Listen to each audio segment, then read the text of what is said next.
Successful people never fail. This is the lie that the majority of us believe it. It's not that they don't fail, but they know how to manage their failure. In this video, I'm gonna tell you detail by detail how to use your failure to your advantage. There was a time in my life that I failed and that was it.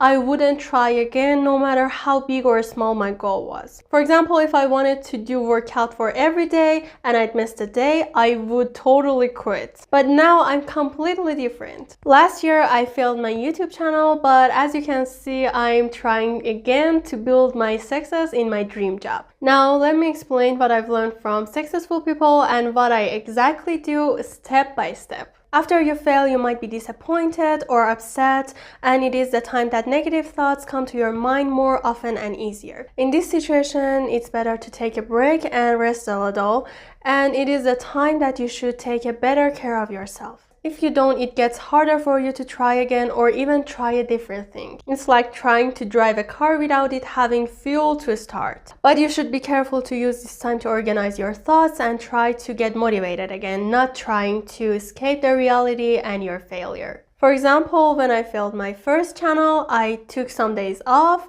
and took a good care of myself by eating better, sleeping better, and trying to have positive thoughts. It may seem funny, but it actually helps to recover and start better and stronger for the second time. After you fail and don't achieve your goals, it can make you forget about your dreams and don't want to try again to achieve them. But you shouldn't let failure make you disappointed and give up your dreams. This is the time that you should motivate yourself again. Instead of thinking about your failures, imagine yourself when you achieved your goals. Think if it's worth trying again or not. Sometimes you may think it doesn't worth it, but I'm gonna explain it in the next step. The other thing I do to motivate myself is searching my goals on Pinterest, YouTube, or TikTok. Watching other people achieving my dreams gives me this feeling that I can achieve them too, and it also helps me think more clear about my goals. While this can motivate you, the most effective way that motivates you is taking action. It may seem so hard or even impossible at first, but if you take action without even thinking about it, it gets easier by the time. After you've done, you'll feel incredibly motivated. Now that you're motivated, it's time to decide whether you want to continue trying to get your last goals or if you want to try something completely different. I suggest to get clear with yourself and think if the last goals are aligned with the future you imagine for yourself or not. If they align, I'm gonna tell you what to do in the next step, but if they don't, it's time for you to set new goals and forget about your last ones. To avoid regretting in the future, write down why your last goals are not right for you and why did you give them up. Giving up always assumes to be a bad and negative things, but sometimes you can only achieve something by giving up other thing or things. After you set new goals, it's time to think how can you do it, but before that, let's see what failure actually tells us. When you fail, it doesn't mean that you're not good enough or you can never succeed. It means that you need to practice more or try a different way. For example, imagine you failed an exam, let's say physics, because it was my least favorite topic back at school. What you should do is not making excuses that physics is not your thing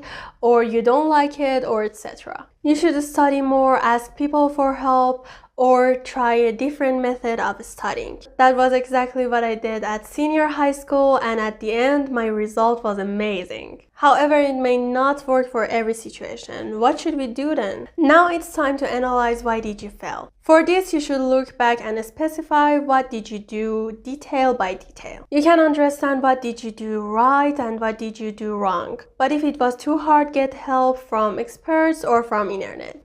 After you got clear with yourself that why did you fail, you can plan to do it better next time and it helps you to succeed. It doesn't matter if you're starting from scratch or trying again.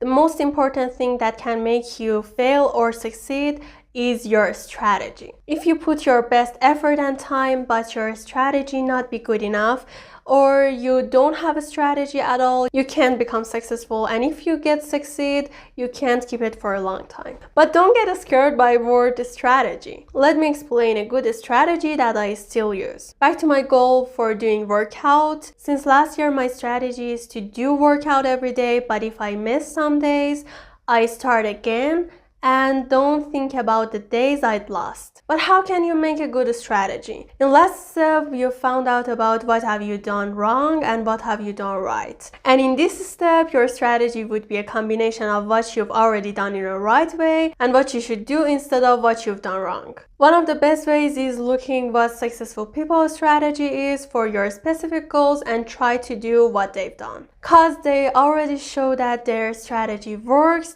and you can do it too with less effort. As Donald Trump in his book Think Like a Champion says, there is always the possibility of failure, but it is the greater chance of success if you actually try to do something versus doing nothing. So by taking action, your chances to become successful is higher than when you do nothing. And as you're watching this video, it means that you want to do something. I hope you get extremely successful in your goals, and I hope this video helps you in your way. Love you and see you in the next video. Bye!